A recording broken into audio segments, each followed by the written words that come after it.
en Dine and Wine con mi buen amigo Larry Rubin. Qué gusto, Fer. Soy Fernando Dvorak y ese es el segundo bloque de la era Trump. Cuando se fundó Estados Unidos, le preguntaban a Benjamin Franklin qué es lo que iban a tener.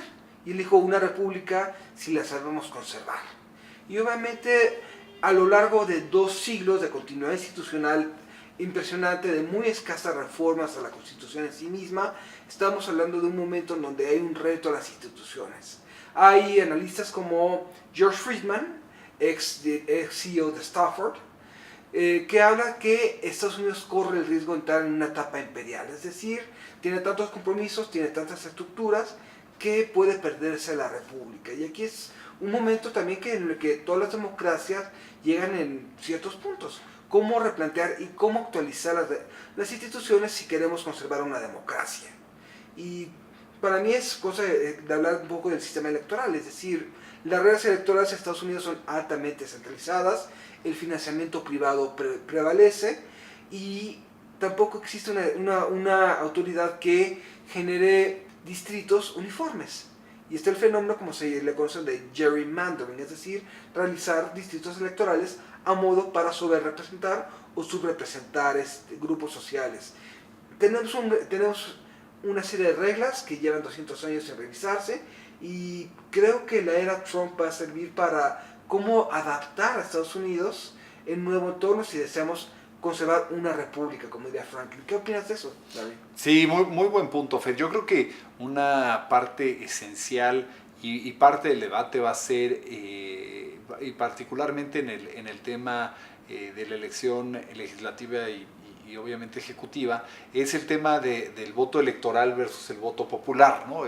Esta campaña lo que demostró fue que el voto electoral tiene unas reglas muy diferentes a las del voto popular, y no importa que el presidente, como ya había sido el caso en elecciones anteriores, gane el voto electoral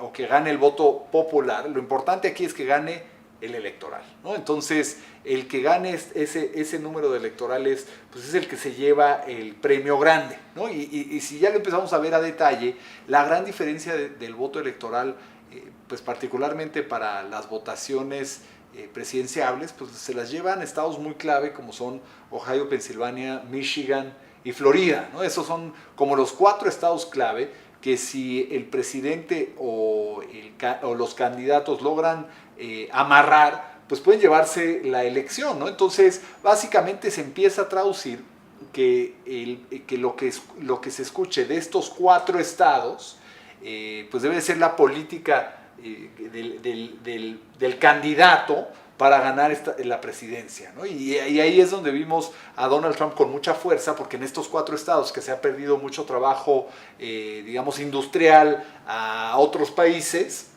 incluyendo, como lo ven allá, a México, pues ese mensaje fue el que Donald Trump pudo verdaderamente enfocarse, y ahí es donde él ganó pues la presidencia, porque habló sobre el tema migrante, que estaba en estos 4 estados pues con una gran preocupación debido a la situación precaria que algunos de estos estados tienen, y también pues el tema industrial, que ha sido algo que a ellos les ha afectado porque se ha venido la base industrial a México y a otros países, y creo que mucho se define en lo que pasa en estos 4 estados para el voto electoral, que a fin de cuentas es lo que tienen que ganar, no tienen que ganar el popular, ¿no? Y Hillary Clinton fue el mejor ejemplo, ganó por casi 3 millones el voto electoral, pero perdió la elección porque no ganó el voto electoral, ¿no? Entonces esta discusión sobre si eso se debe reformar o no se debe reformar ha sido una constante, no nada más en esta elección, sino ha sido una constante en todas las elecciones, y particularmente por los que pierden, ¿verdad? Porque si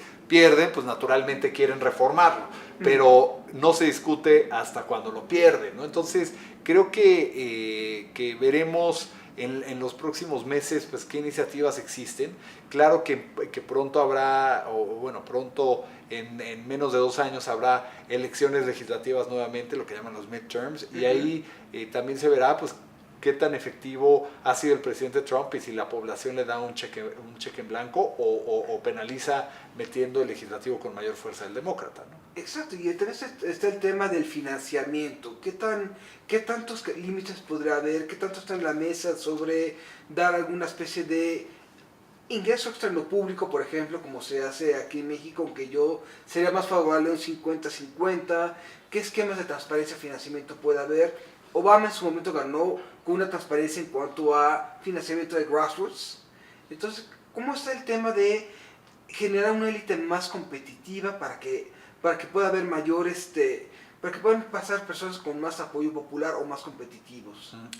Y muy bien pudiera ser. Yo no sé si en esta particular administración o en este Congreso lo vayan a aprobar. Creo que el enfoque será menos en hacer cambios en lo que le favoreció al presidente Trump y más en llevar a cabo pues esta agenda muy ambiciosa que tiene el presidente Trump, buena, mala, como la quieras calificar, pero una agenda muy ambiciosa de cambios radicales a lo que se venía haciendo en Estados Unidos en diferentes aspectos, ¿no? Y en diferentes temas, ¿no? Pero sí podemos decir completamente radical, ¿no?